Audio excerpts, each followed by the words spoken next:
ભરૂચ જિલ્લાના ઝઘડિયા તાલુકામાં ખનીજ માફિયાઓ અને પ્રદૂષણ ફેલાવતા સિલિકા પ્લાન્ટ સામે સ્થાનિક નાગરિકોએ રણસિંગુ ફૂંક્યું છે અને આ મામલાને લઈને કલેક્ટરને આવેદનપત્ર પાઠવ્યું છે। ભરૂચ જિલ્લાના ઝઘડિયા તાલુકામાં ખનીજ માફિયાઓ અને પ્રદૂષણ ફેલાવતા સિલિકા પ્લાન્ટ સામે સ્થાનિક નાગરિકોએ રણસિંગુ ફૂંક્યું છે। ગેરકાયદેસર ખનન અને પર્યાવરણના વિનાશ સામે આજે જાગૃત નાગરિકોએ કલેક્ટર અને એસપીને આવેદનપત્ર પાઠવી ઉગ્ર રજૂઆત કરી છે।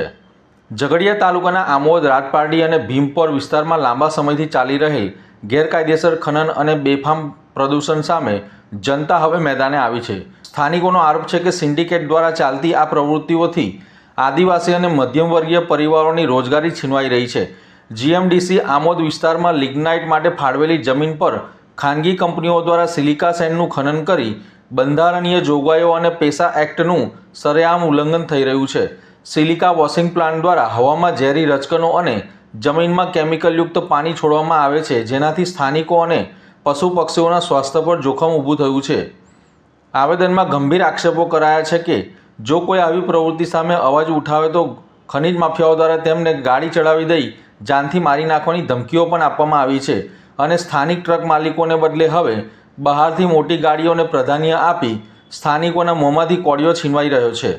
સ્થાનિકોએ કલેક્ટર સમક્ષ 5 મુખ્ય માંગણીઓ મૂકી છે। સ્થાનિક લોકો દ્વારા કરવામાં આવેલી માંગણીમાં 6 થી 12 ટાયરના વાહન માલિકોને રોજગારીમાં પ્રાધાન્ય આપવું, ગ્રામસભાની મંજૂરી વગર ચાલતી તમામ લીઝ તાત્કાલિક બંધ કરવી, ખાનગી કંપનીઓ સાથે ગેરકાયદેસર કરારો રદ કરવા, સિલિકા સેન્ડની પરમિટ માત્ર સ્થાનિક આદિવાસી મંડળીઓને જ આપવી, નિયમ વિરુદ્ધ ચાલતા પ્લાન્ટને કાયમી ધોરણે બંધ કરવા।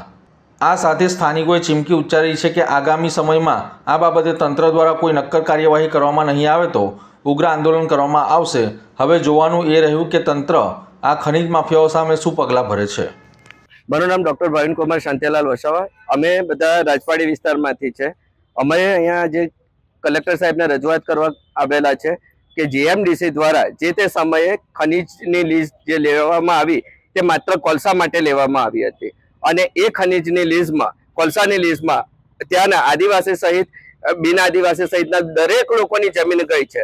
હવે જે લેન્ડ લૂઝર છે એની આજે પરિસ્થિતિ ખરાબ થઈ ગઈ છે, કારણ કે જે વખતે જીએમડીસીએ જમીનો લીધી ત્યારે કહેવામાં આવ્યું હતું કે સ્થાનિક લોકોને રોજગારી મળશે અને દેશનો ઉદ્ધાર પણ થશે। દેશનો ઉદ્ધાર કેટલો થયો છે, પણ સ્થાનિક આદિવાસીઓ લોકોની અને બધા જ સમાજના સમુદાયના લોકોની આજે પરિસ્થિતિ બહુ ખરાબ થઈ ગઈ છે।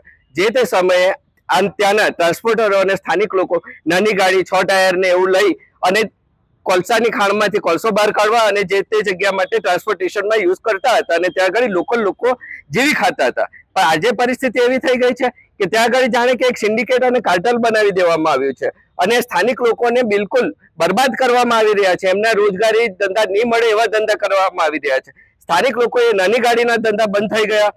ત્યાર પછી અત્યારે માંડ કોકે 10 ટાયર ને કોકે 12 ટાયર લાવ્યા ને એ રીતે લોન કરી, ઘરેણા મૂક્યા અને જીવવાની શરૂઆત કરી। તો હવે નવી શરૂઆત એમને કરી 16 ટાયર, 20 ટાયર, 100 ટન, 200 ટનની ગાડીઓ લઈ આવવાના। તો સ્થાનિક લોકો હવે કઈ એટલી મોટી ગાડી તો લાવવાના નથી। જ્યારે તમે લીઝ તે વખતે લીધી ત્યારે તો બધા વાયદા કર્યા હતા। આજે વોશિંગ પ્લાન્ટ એટલા બધા આવી ગયા છે। વોશિંગ પ્લાન્ટની અંદર પણ કહેવામાં આવે છે કે સ્થાનિક લોકોને રોજગારી મળશે। સ્થાનિક લોકો તો આજે હવા પાણીના પ્રદૂષણથી, અવાજ પ્રદૂષણ, ચામડીના રોગો, ફેફસાના રોગો, સિલિકોસિસ, કેન્સરથી પીડાય છે અને જે મલાઈ ખાવાની છે તે બહારના લોકો ખાય છે। તો સ્થાનિક લોકો અને એમના પરિવારો ક્યાં જશે? એમનું તો જીવન ખલાસ થઈ જશે। આટલા માટે અમે કલેક્ટર સાહેબને નમ્ર વિનંતી કરી છે કે સ્થાનિક લોકો માટે પણ જુએ અને જીએમડીસી દ્વારા માઇનોર મિનરલ જે ખનીજ ઉપર સ્થાનિક લોકોનો અધિકાર છે એ જીએમડીસી દ્વારા બહારના લોકો સાથે એગ્રીમેન્ટ કરીને આપવામાં આવે છે, જ્યારે માઇનોર મિનરલ ઉપર સ્થાનિક આદિવાસીઓ અને સ્થાનિક લોકો અને સ્થાનિક મંડળીઓનો અધિકાર છે। તો બહારના લોકોને આવા ગેરકાયદેસર એગ્રીમેન્ટ શા માટે કરવામાં આવે છે? એ જ એગ્રીમેન્ટ જો આ સ્થાનિક લોકો સાથે કરવામાં આવે તો એમને પણ એ બાબતે એનામાંથી પણ થોડી રોજગારી મળશે। તો આ અમારી મુખ્ય રજૂઆત હતી જેને કલેક્ટર સાહેબે સાંભળી છે।